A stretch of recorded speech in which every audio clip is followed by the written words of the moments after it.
On this episode of Survive and Thrive 8791, I welcome Dr. Andrew Lokuta and Coach Sean Casey to the Buck and Honey's remote studios. Lokuta and Casey talk about how one night of drinking can impact a student athlete for 60 hours afterward. Nicotine, THC, and energy drinks can be detrimental as well, but quality sleep, fruits, and vegetables can be the secret weapon for success on the field of competition and in life. This will be a good one. Here we go. Good morning, good afternoon, good evening. What is up? Wherever you are, whatever you are doing, I hope you're having a great day. Welcome to another episode of Survive and Thrive 8791. I'm your host, Coach Decora. We are in the Buck and Honey's remote studios on the east side of our great capital city of Madison, Wisconsin. You can listen to the podcast on Spotify, Apple Music, iHeartRadio, and YouTube at Survive and Thrive 8791. You can also follow the podcast and get access to previous episodes on Facebook at Survive and Thrive 8791, the podcast. Don't forget to hit that follow button wherever you listen to the show. Leave me a comment if you liked what you heard. If there's a topic or you know a guest who would love to share their story, email me at tdecora@gmail.com. Glad you could join us. Our mission is to share stories and conversations that make you cry, laugh, and think, stimulating emotions, creating laughter, and inspiring the mind. A new episode will air on Monday and Thursday morning featuring a wide range of guests. The podcast will touch on many subjects such as, but not limited to, grief, loss of loved one, recovery, professional setback, mental illness, success despite challenges, etc. Our guests will share how they learn to survive and thrive. Before I introduce our guest today, I'd like to highlight the upcoming Survive and Thrive 8791 Mental Health and Recovery Conference taking place in Madison, Wisconsin. Join us on Wednesday and Thursday, October 29th and 30th at the Ho-Chunk Nation Madison branch office, located over on the southeast side of Madison. This powerful two-day event will feature several speakers who will share their stories through mental health and addiction challenges and how they've learned to survive and thrive. You can register for the conference on our website. If you're a business or an advocate of mental health and recovery, we invite you to partner with us through sponsorship opportunities. Our website is surviveandthrive8791.com. You can get all the information there. Today we have a little bit of a unique episode in that my two guests are not sitting next to me in the Buck and Honey's remote studios today. Or what I did was I filmed an event about almost 2 weeks ago now, where I had two guest speakers sharing some information about substances with a particular group. And I thought it was pertinent enough, and they thought it was pertinent enough that we get this as part of a podcast. So I'm going to piece it together. I'm going to pretend as though they are in the studio today. So I'll see how this works. And it probably won't be the first time we've done something like this, but we'll see how it goes today. So this is our guest in episode intro, according to the internet. And the internet is always correct, people. Unless you're in my house, I don't need the internet. I don't need Google. I don't need Alexa. I've got my wife, and she's always right. Substance use can have a profound impact on the physical and mental well-being of athletes. The pressure to succeed, coupled with the demanding nature of athletic training and competition, can sometimes lead athletes to consider using substances that can have detrimental effects on their brain and body. It is crucial for athletes and those involved in sports to be aware of the severe and potentially irreversible consequences of substance use. Education, early intervention, and readily accessible support services are vital for addressing substance abuse and promoting the overall well-being of athletes. Today, I welcome Professor Andrew Lokuta and registered dietitian and physical preparation coach Sean Casey to the Buck and Honey's remote studios via pre-recorded presentation. Dr. Lokuta has been a full-time professor at the University of Madison since 2001 and has a wealth of knowledge on how substances affect the body. Sean Casey works with everyone from middle school and high school athletes to elite professionals and Olympians, including and Olympic gold medalist to his resume. His expertise sought after on the international level, where he has traveled to 15 countries helping clients reach their peak potential. Today, I'm so glad these two could join us via pre-recorded presentation. Dr. Lokuta and Sean Casey, what is up? Again, like I mentioned earlier, today is a unique podcast in that our two guests will be coming to you from a pre-recorded event held at Waunakee High School. Dr. Lokuta and Sean Casey's 30-minute presentation was a part of the athletic code meeting for all incoming freshmen and first-time athletes at Waunakee High School. However, the information being presented could be helpful to any young athlete, student, or person who is looking to remain substance-free. Today, the substances being addressed are alcohol, nicotine, THC, caffeine, and energy drinks. As part of my day job, my mission and those of the podcast are to stimulate emotions and inspire the mind. After being immersed in substance prevention and awareness for the last 13 months in my day job, I can honestly say, knowing what I know now, I wish I wouldn't have drank alcohol at an early age, especially as a motivated student athlete. I wanted to be the best I could, but I don't think I reached my full potential because of my usage in high school. I was a very good athlete, so much so that I had an opportunity to play college football, but chose to play college basketball at the Division III level. I look back on it now and think to myself, I only get 8 years of competitive athletics, and after essentially age 22, I really have the rest of my life to experiment. Why didn't I just wait?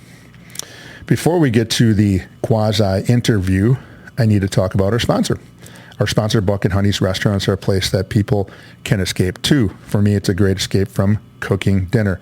With their great food and drink menu, 5-star customer service, and a welcoming and vibrant atmosphere, people keep coming back. With locations in Sun Prairie, Monona, Waunakee, and Mount Horeb, Wisconsin, most communities in Dane County, which encompasses Madison, Wisconsin, and the surrounding area, can get to a Buck and Honey's within 10 to 15 minutes. On the podcast, normally our guests will follow the format for sharing their story like this. In segment 1, we talk about what was it like, the guest's history, what happened to get the guest on the podcast.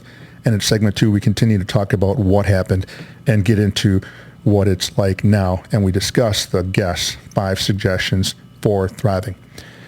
Today, segment 1, we are going to hear about alcohol, energy drinks, and the lack of proper rest and how they affect the body. Sean Casey, how does alcohol impact athletes?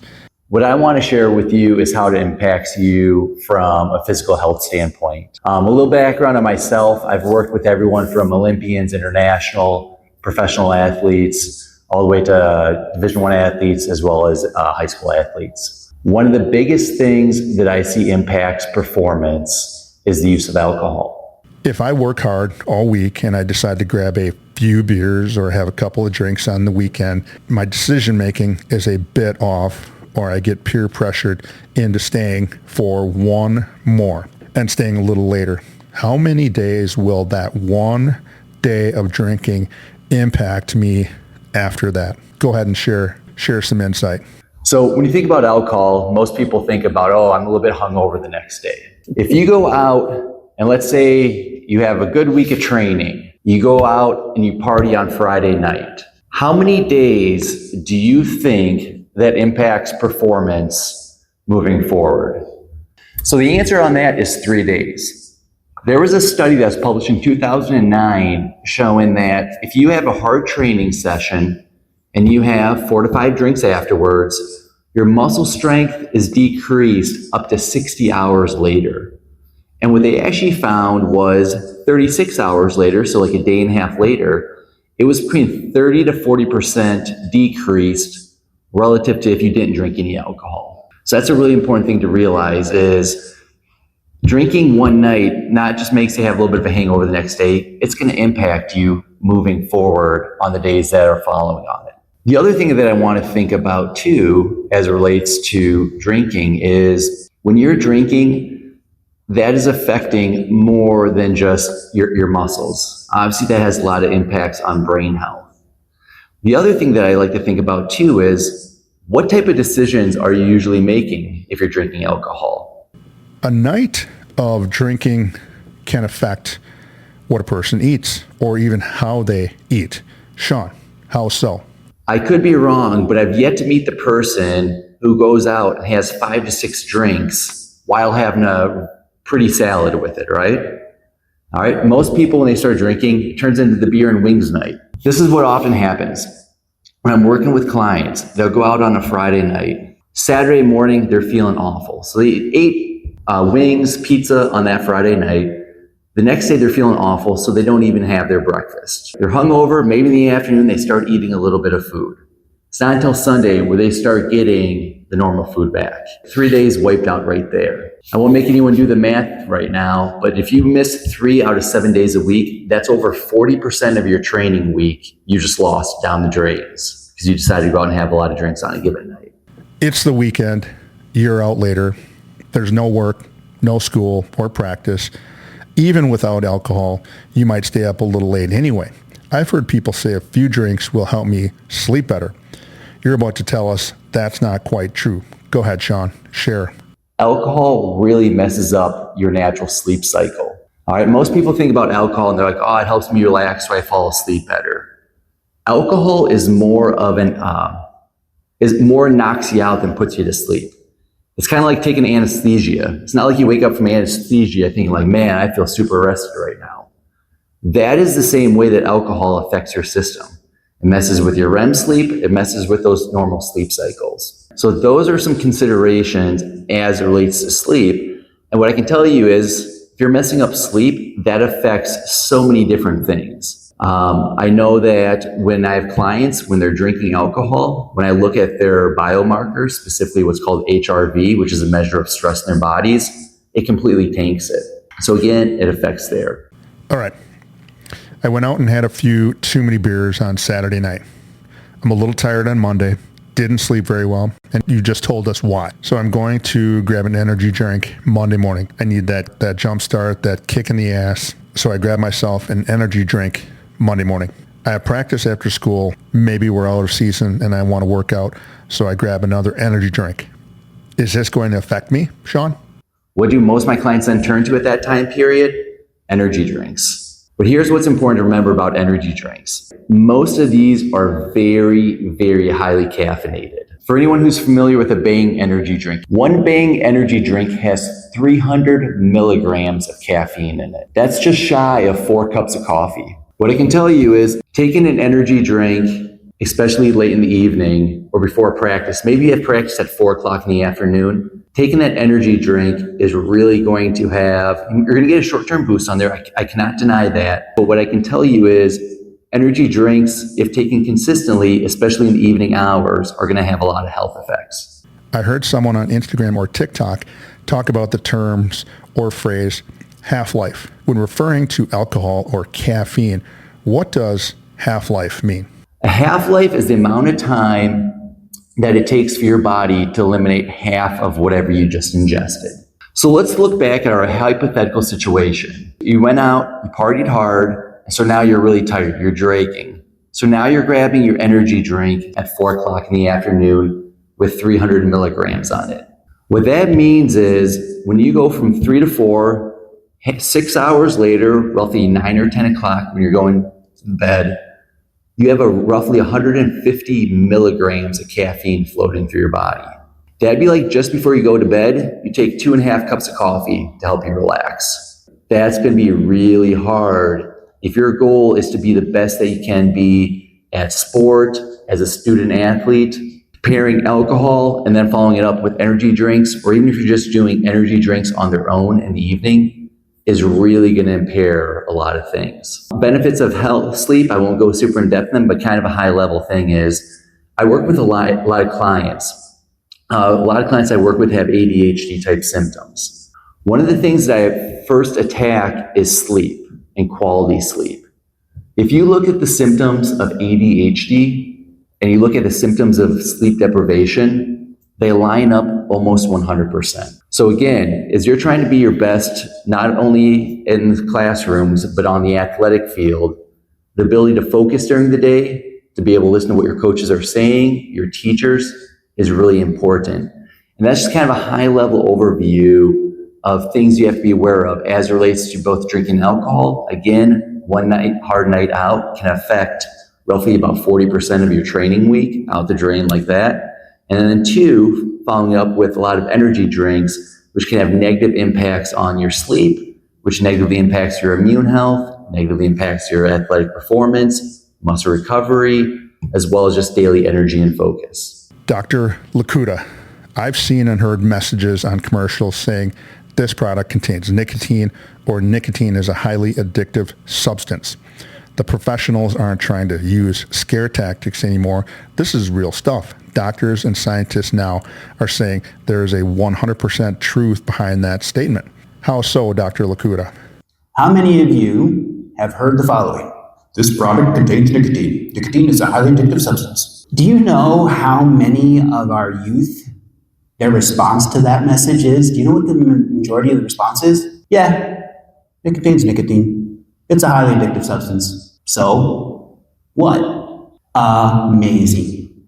The tobacco industry, they know most people will not smoke cigarettes because smoking cigarettes is really bad for you. So what they've done is they figured out how to keep making money, how to keep making addicts by putting the nicotine, which is the addictive substance, in other stuff and making you immune, insensitive. It's a highly addictive substance. So just for a moment, I want us to consider the following. Issues of harm. I think, Sean, you did such a fabulous job in a matter of 10 minutes summarizing textbooks of information of harm about alcohol and caffeine.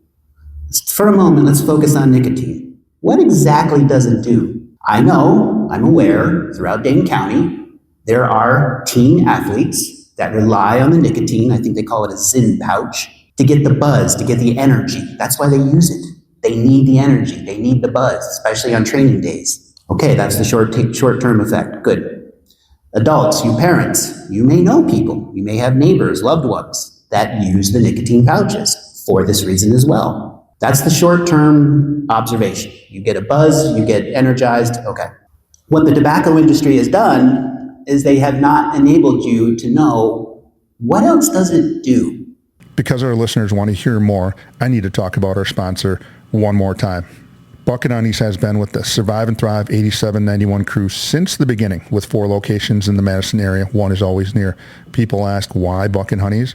Owner Tom Anderson places a high priority on the mental health of his employees. He has a mental health professional available for them should they need support. I don't know how many businesses go above and beyond their EAP, Employee Assistance Program, but Bucket Honeys does. On Wednesday, July 16, 2025, Dr. Andrew Lokuta and Sean Casey presented some amazing information on the effects substances can have on the young athlete. In segment 2, Andrew and Sean are going to share what those effects are. Please stay tuned. Don't change that channel. You're not going to want to miss segment 2 of Survive and Thrive 8791. We will be back. If you, a loved one, or someone you know is experiencing a physical, mental, or emotional crisis, there is help and resources out there. Contact NAMI, the National Alliance on Mental Illness Helpline, at 1-800-950-6264. This is a free service providing information, resource referrals, and support to people living with a mental illness, their family, providers, and the public. United Way 211 is available 24/7, 365 and offers free confidential assistance. They connect people with the local programs and services that can help. Dial 211. Emergency Crisis Services, dial 911. The Suicide Prevention Lifeline, dial 988. To connect via web, chat, visit suicidepreventionlifeline.org. Along with those numbers, there is help. You just need to say 3 words. I need help. Now, back to the show. We are back. Welcome back to segment 2 of Survive and Thrive 8791. I'm your host, Coach Tim Decora. We are in the Buck and Honey's remote studios on the east side of our great capital city of Madison, Wisconsin. The podcast is where I feature guests who share their story in hopes of helping others who may be struggling with what life throws at them. Today, Dr. Andrew Lokuta and Sean Casey are here today to share their knowledge of the role substances play on the young student athlete. They are here to talk about why it's important to stay substance-free as long as you can. On Wednesday, July 16th, in preparation for all new athletes and incoming freshman athletes in the Waunakee Community School District, those parents and student athletes attended their athletic code mandatory parent meeting. We'll continue with the discussion. Dr. Lokuta, I'm in a sport or activity where I have to move or run throughout the game or competition, maybe soccer, basketball, lacrosse. Also in the off season, I like to run. Sometimes I even do 5 or 10K running events to stay competitive. Does nicotine affect the cardiovascular system? So without being doom and gloom, but just the facts, that dose of nicotine, it screws up your cardiovascular system. This is true for anyone at any age. It does not promote cardiovascular health. It worsens it. But it harms your ability to be an athlete. You need a healthy cardiovascular system, even if you're going to bowl. The nicotine screws that up, and there's no getting around it. It screws up your respiratory system. But wait, it's not smoke. Okay, how about the vapes? Do you know why they call it vaping? I am not making this up. They did focus groups. Okay, smoke is bad. Everyone knows smoke is bad. I know. A vapor, a smooth, cooling mist that's flavored with dragon fruit berry. Yeah, that's what they did. That's why it's called vaping. It's bad for your lungs. It's got heavy metals in it, for God's sakes, and other things. Okay, that's bad. Your respiratory system gets screwed up. One of the things that you don't know, because you've never been forced to study it, it screws up your autonomic nervous system. Think brainstem. Think life support. Making your heart beat. Making your lungs inflate and deflate. That is the autonomic nervous system. It's screwed up.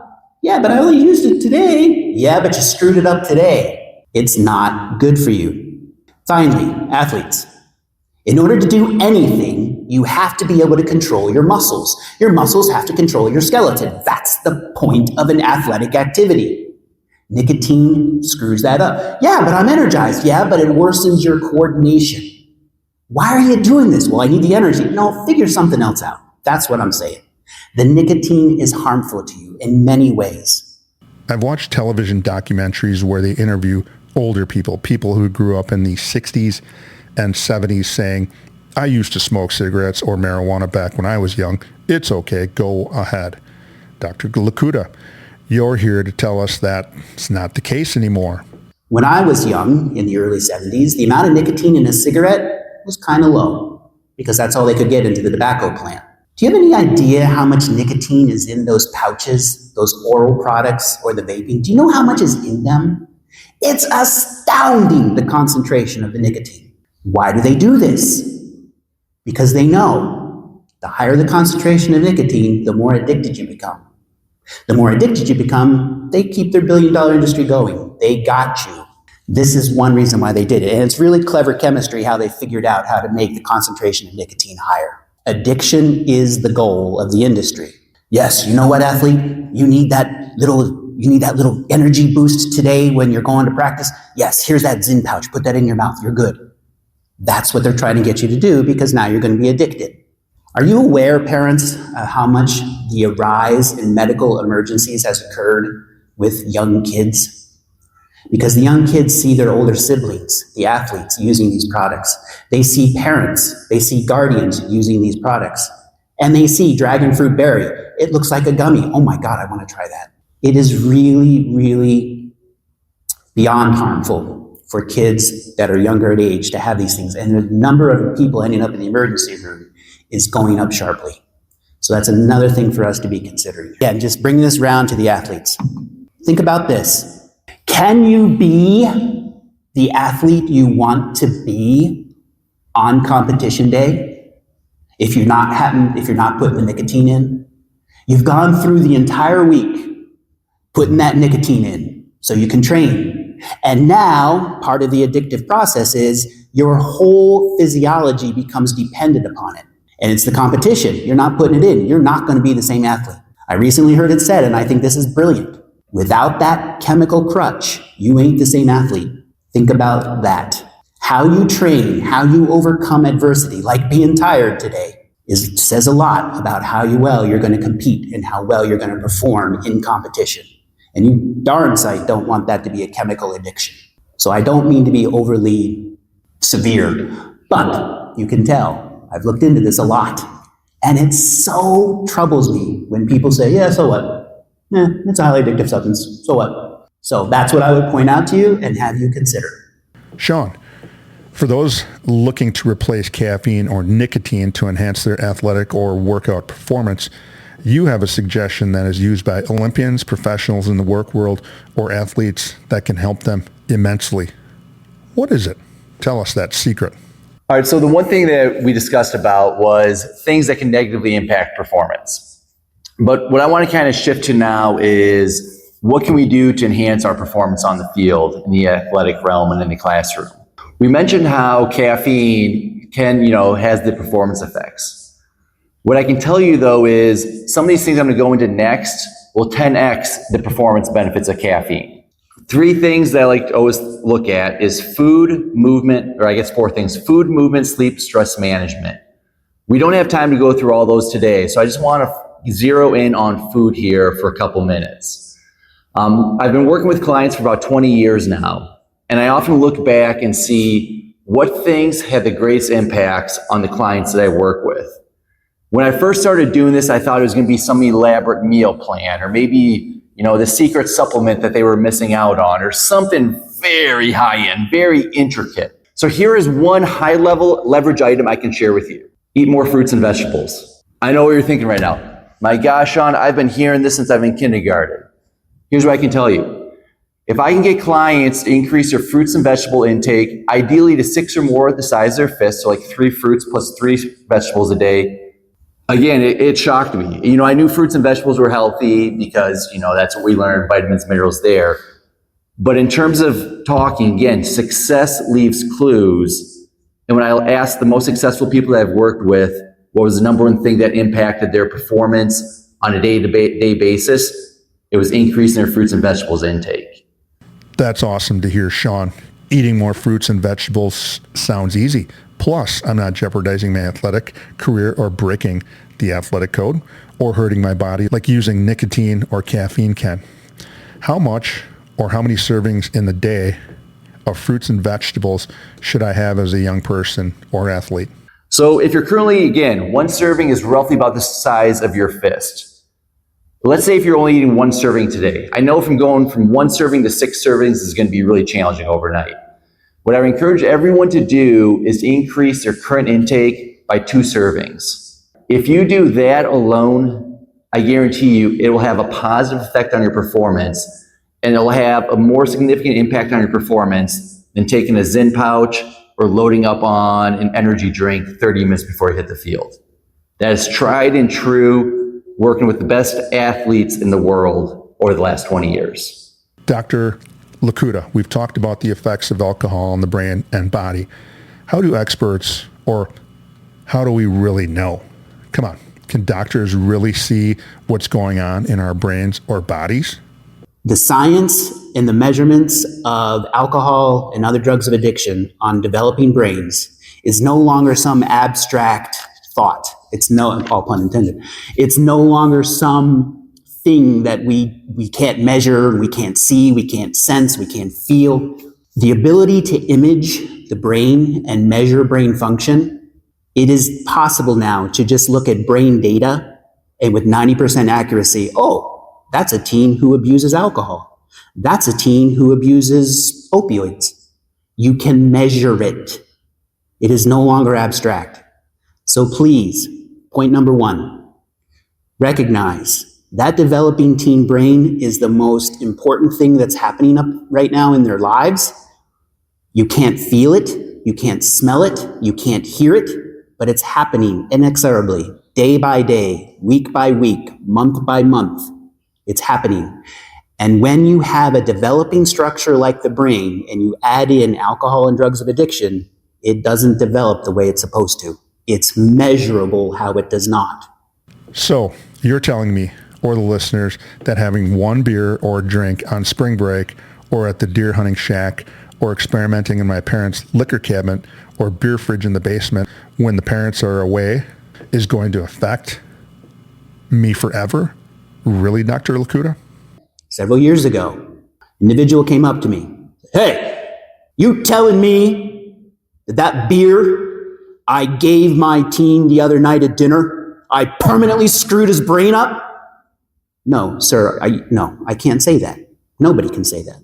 The problem is, folks, what comes next? It's always what comes next. Does the teen say, whoa, I really like that beer. Yeah, I got to get me more of that. Okay, when are they going away? How can we sneak it? Because it's an addictive substance, it drives poor decisions and poor behavior. So it's what comes next that matters the most. And as parents and guardians, that's what we have to think about. What comes next? When we are tolerant, when we rationalize the consumption of things like this with our teens, we have to think about what comes next. Lastly, Dr. Lokuta and Sean Casey, you've given us some really good information to consider. One last item. Poor decisions and poor behavior. When I was young, my decisions and behavior at times had been bad anyway, and I wasn't even using alcohol. Those poor decisions would drive me crazy. I would learn later in life, for me, that craziness was anxiety, and I just didn't know it. Increasingly dangerous use of alcohol and THC, particularly THC in vaping products, as coping strategies. The amount of stress and anxiety that our teens and our athletes are under is immense. My kids are long grown and gone, but still they tell me, Dad, you have absolutely no idea what it's like to grow up in this era. You did not have to deal with what we have to deal with. And yeah, I can't argue with that. They're right. However, we have to be mindful that when alcohol and THC is used as a coping strategy to deal with that stress and anxiety, it makes the situation worse. We have to be on guard that the mental health of our teens and our athletes is not helped by their self-medicating use of THC and alcohol. It worsens it. We have to recognize that. We have to somehow help with that situation. I've heard people say, just a couple of beers or some weed helps me relax or take the edge off. Dr. Lokuta, you're about to share that way of thinking can lead to addiction. Wow. Go ahead. A very common viewpoint amongst people in the community. You know, that THC, yeah, that's not really so bad for you. It doesn't have all of the bad effects of alcohol. It doesn't cause cancer. It's really not that bad. Folks, you are the victim of marketing. You come with me to the lab. I will show you the data, the measurable data. THC is just as bad as alcohol in terms of everything we've talked about thus far. We have to recognize that other than feeling stoned on an acute basis, the use of THC has very long-term consequences. It doesn't affect memory. Yes, it does. I can show you how and why. People are just in denial and they want your money. That's why they convince you of this. So please recognize, we've got to help our teens and our athletes. We've got to help them deal with stress and anxiety. We have to help them so they do not revert to self-medicating with things that actually make the situation worse. And I think that's a really good point to end on. What a great episode. I'm so glad these two could join the Survive and Thrive 8791 crew today. Their knowledge from researching, working in the field, working with athletes is amazing. Their presentation reminds us all to have coping skills, mental health tools in the toolbox, or have education when a person is met with the challenges that come with substance usage. Despite that, people can survive and thrive if they choose a healthier approach. Be better educated when it comes to what you put into your body. As parents and athletes, we want what is best. With better nutrition, sleep habits, and being conscious about staying away from substances can lead to a better life for everyone and a better student athlete as well. Final thoughts as we close another great episode of Survive and Thrive 8791. I hope you have learned something today about what it takes to be a healthier you. As parents, helping your son or daughter choose a better lifestyle off the court or playing field is critical in their development as a person and as an athlete. On our next episode of Survive and Thrive 8791, we will have another amazing guest in the Buck and Honey's remote studios who will share how they learned to survive and thrive. If you have a story to share or you know someone who does, please reach out to me at tdecora@gmail.com. Until next time, hang in there with whatever you happen to be going through, and with hard work, dedication, and determination, you can survive and thrive. Until next time, take care.